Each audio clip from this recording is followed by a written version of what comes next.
everybody. It's A-Train. Super E. What's up, everybody? This is Off Script with Super E. And you're the star of the show, dude. No, we're both. You're the star. If people knew A-Train, his star shines very brightly. I'm kind of, I'm your Ed McMahon. Or what was his name? Hank Kingsley from... Oh, you're getting me on that one. I don't know. Who was he with? The Gary... What was the guy's name? Gary Shanley? Gary Shanley show. Larry Sanders. Remember Hank Kingsley? Okay, yeah. Hey now. Right, okay. Anyways, all right, we're anyway, off track. That's it, yeah, we're digressing just a little bit. We're here at the Super E Estate. Exactly. Obviously, we got the holidays coming up here. We're sitting here in front of the Christmas tree. Wish we had eggnog. You know, I'll tell you what, we're like two beautiful unwrapped presents for our wives. They are the luckiest women in the world. Yeah, they have a feeling there's something from Goodwill's in this package. Listeners, what do you think? Do you think they're lucky? I don't think they do. All right. Have you thought of a tale to tell us? Yeah, you inspired me on one that makes me think of this. Okay. This is about where, when you're watching police work that's on TV, like, what is it, NCIS, this, blah, blah, blah. That crap. Oh, my God. There's nobody wearing lab coats with computer screens that are in the middle of the air or whatever. Right, holographic images and all that. No, it's we're lucky to have like a chalkboard. Yeah, we didn't even have that. Yeah, we didn't. Yeah, and somebody's always writing on the dry eraser board with a Sharpie. Exactly. In fact, that was me. But anyways,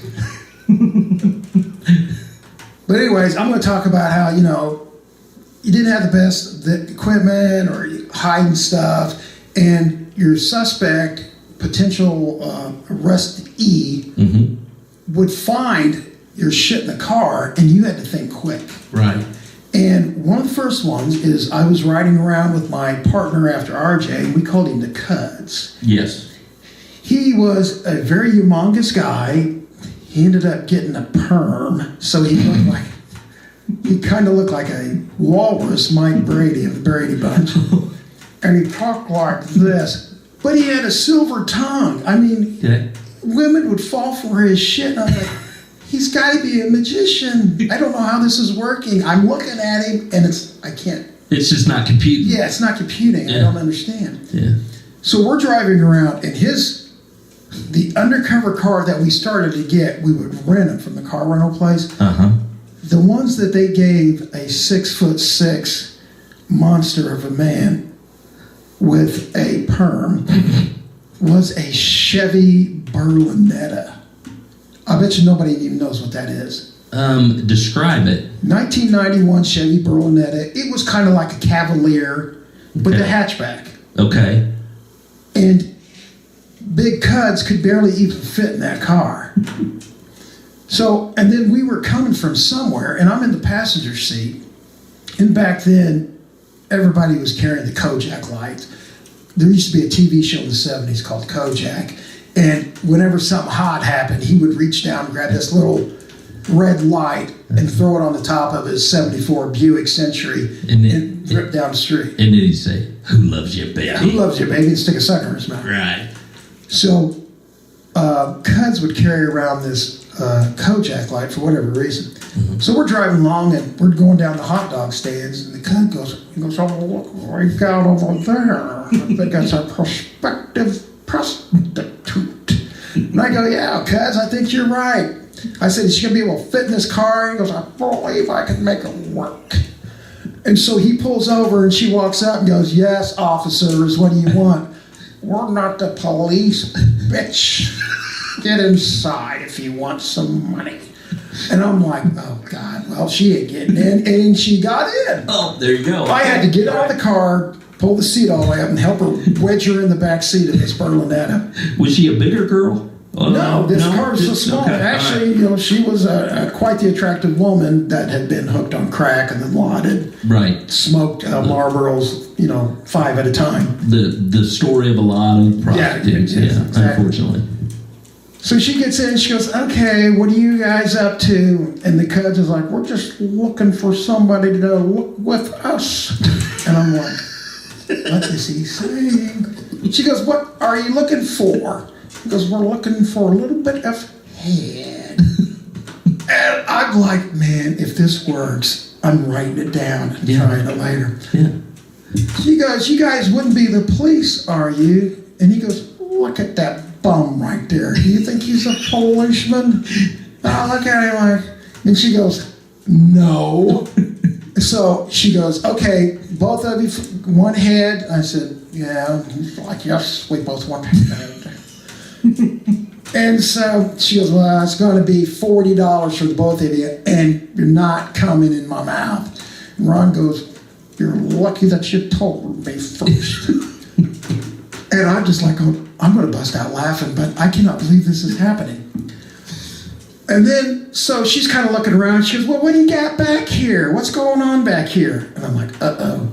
She reaches under my seat and pulls out Cuds' Kojak light. Oh. And I'm like, him and that fucking Kojak light. She pulls it out, looks at it, and puts it between us from the back seat.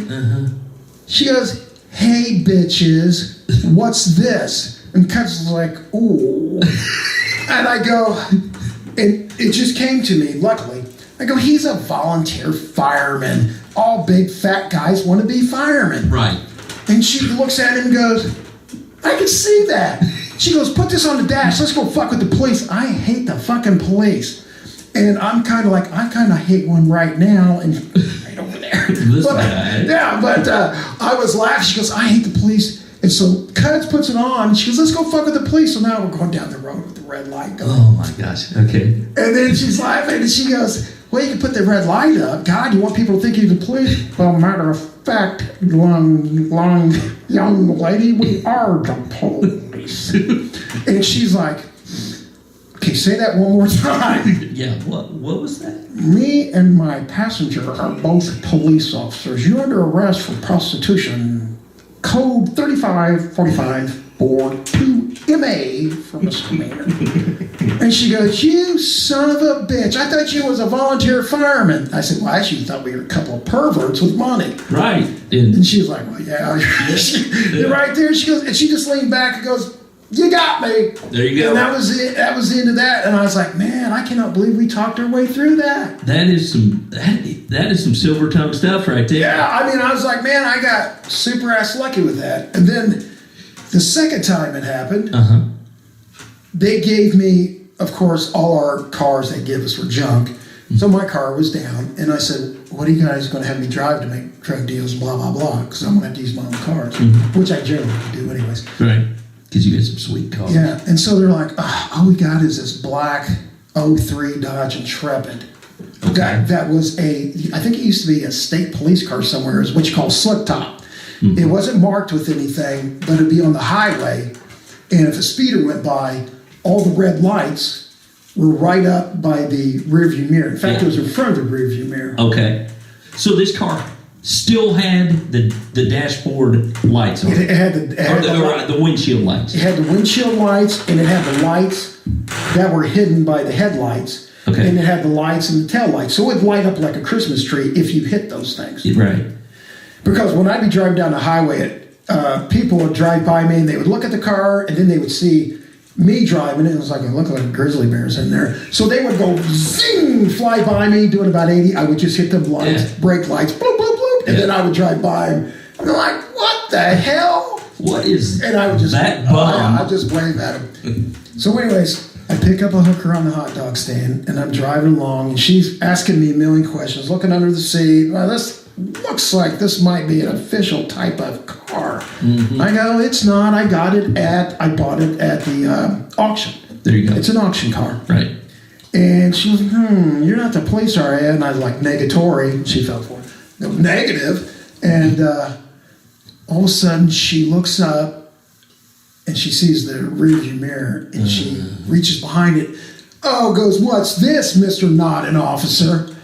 And I go, what are you talking about? She goes, looks like red lights and sirens up here. I said, are you really that stupid? That is a radar detector. And she goes, no way. I said, yeah. I said, I never get a ticket in this thing because I'm a policeman and I don't break the law. But I said, no, you won't ever get a ticket in this thing.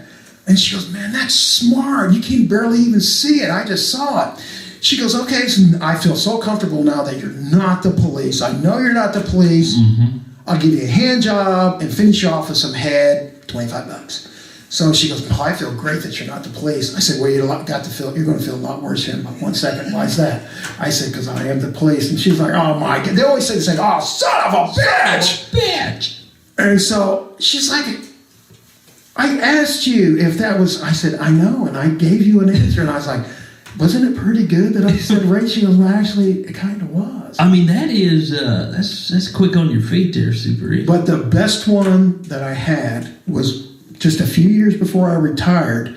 I was doing undercover for anybody. I could do whatever I want. Undercover, and they had me in the office with they were called VCU guys. Uh-huh. They hunted down Violent Crimes Unit. Yeah, hunted down murder suspects, everything. Those guys were great to work with, and they started having them trying to do drug investigations too. Mm-hmm. If a suspect that was doing robberies or murder or any kind of violence, if they were possibly selling drugs, they were on it. So they had me right there in the office, and they said, hey, can you go up and try to make a buy off this guy? I'm like, sure. And so they said, we got this guy who says this dude's selling drugs. We're going to have him drive up with, or you're going to ride up with him. It'll be an introduction. I'm like, okay. So we drive up to this guy's house. It's some older guy. He comes out, sells us some dope. I don't say anything, don't make myself conspicuous at all.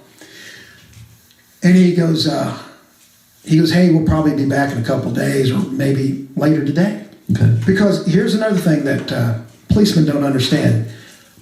People who buy drugs, they don't buy drugs on Tuesday and wait till Friday to buy more drugs. They buy drugs on Tuesday at 2 o'clock. They're going to buy drugs on Tuesday at 2:30 or 3 o'clock. Mm-hmm. So I was like, okay, once we made this buy, I said, fellas, have me go back by myself and let's get it again. And they said, okay. And I said, you guys have, they call it Kel sets. It's like a transmitter. You got anything where you can hear me? Mm-hmm. And they're like, no, we don't have anything at all. I said, well, because I'll probably be going in his house, so I'm going to need you to hear what's going on just in case, and I'll give you a danger signal. And so they said, we don't have anything. And then they couldn't find anything because I was ready to go do it. Because the informant called the guy and said, hey, my buddy's coming back through. Okay. So I said, here's what you're going to do. Who's going to be watching me? And a guy named, say, Dave goes, I'll be watching you. I said, here's what you're going to do is, I'm going to have my phone call you. You're going to put your phone on mute so you can hear me, but I can't hear you. Ingenious. So I'm going to be carrying my phone in my hand because everybody by then was carrying their phones in their hand. I'm carrying my phone in my hand. You can hear me, but what you cannot do, if somebody calls you, don't answer it because they'll take you off mute and then you'll forget to put me back on mute. Yeah. So I drive right up to the house, and this dude's got a lookout. He's sitting on a bike. And he just looked like some douchebag hillbilly that was like in his 40s riding a bike with the basket on the front. Ooh, the basket. The basket. Ooh. Never a good sign for prosperity in your life. That's not good. So as I'm walking up, and the guy goes, hey, you're back, you're back for some more. I said, yeah. I got my phone in my hand. The guy that was watching me, somebody must have called him, and he forgot to put himself on mute. Mm-hmm. Because here's what I heard as I walk up to the guy. I said, he goes, you're back for some more? I said, yeah, I'm working with a couple $100. And here's what I heard on my phone. UC's walking up to the target residence. He's talking to a white male subject on a bike. And the guy on the bike with the basket looks down at it and goes, is that a police radio? I go, dude, that's my ringtone. And he goes, really? And then the drug dealer's standing at the door. Yeah. He's got the door open. I mean, at first, I think he could tell what was going on because he'd hear the guy say, is that a police radio? Yeah. And the guy The drug dealer who's on the opposite side of the screen door, he kind of shakes his head no.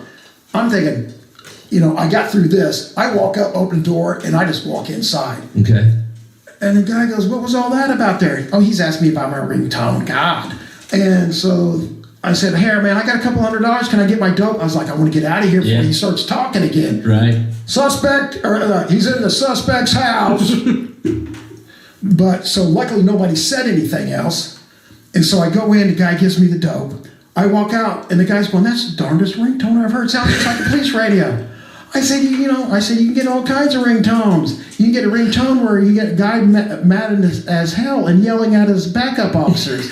That's a ringtone you can get. Yeah. Uh-huh. So I get back and I go, hey, did you get a phone call? Yeah, I did. He didn't put it on mute. Mm-hmm. He heard the UCs walking up to the target residence, white male on a bicycle, possible lookout. So you are telling me, okay, so as you're making this deal, your backup's giving the play-by-play of exactly. you trying to buy dope, and you were able to just like that come up with, that's my ringtone. Yeah. It took me 3 times to pass algebra, but I could come up with a response like that in a second. Well, that's why you're super. Exactly. It doesn't hurt that sometimes prostitution dope dealers aren't very smart. Yes, I don't think this guy. I didn't think this guy was Einstein. Yeah, he was not a Mensa guy. Yeah, he wasn't a Mensa guy. No. But hey, it worked. That is some quick thinking. Because I'll be honest, a lot of guys would have just froze up, and it's like, well, what do I do now? Well, and that's from the early vice training, because when you'd go into a house, there was always something where you was being questioned, right? Because pimps and prostitutes, they would grill you. Mm-hmm. And then so you got used to it, and you got used to thinking something quick. Then when you become to the drug dealers grilling, mm-hmm. it was just, you're used to it. And you got to expect something's going to go wrong. It always goes wrong. Something's going to screw up. Something's going to screw up. And on this one, if you could have seen my face for a brief second of UC's walking up target residence, white male on a bike, I was like, but then I just get back in character, raid the drug buyer. Well, that's why you're you, and you're the Rain Man of undercover work, a genius. Oh, hang on a minute. You said I would like the Brad Pitt of undercover. Oh, the Brad Pitt. Okay. Rain Man, I don't know about. No, not Rain Man. Okay, we'll go with Brad Pitt if that makes you feel better. Thanks, Brad. Okay. I need the listeners and viewers to vote whether he should be referred to as Rain Man or Brad Pitt. I don't know. Whatever. That was awesome. Thank you. You are quick on your feet. And lucky. It helps to be lucky, too. I do have one question. What is the origin of the nickname Cuds? Any idea? I think it's the way he'd shoot his food. Like he was chewing cud? Yeah, it's because like when you talk to him, he was at the restaurant with him and he was talking, you'd be food and be like, oh, man. Okay, that makes sense. But women fell all over him. Right. I don't get it. Well, he had the gift of gab. He did have the gift of gab, yes. You have the gift of gab also, Supreme. Thank you. I hope you guys enjoyed this, because I did. Hit the subscribe button. We don't know what it is. Yeah, hit it. If you see subscribe, hit it. So, all right, come back, listen, and watch us some more. Hope you enjoyed it.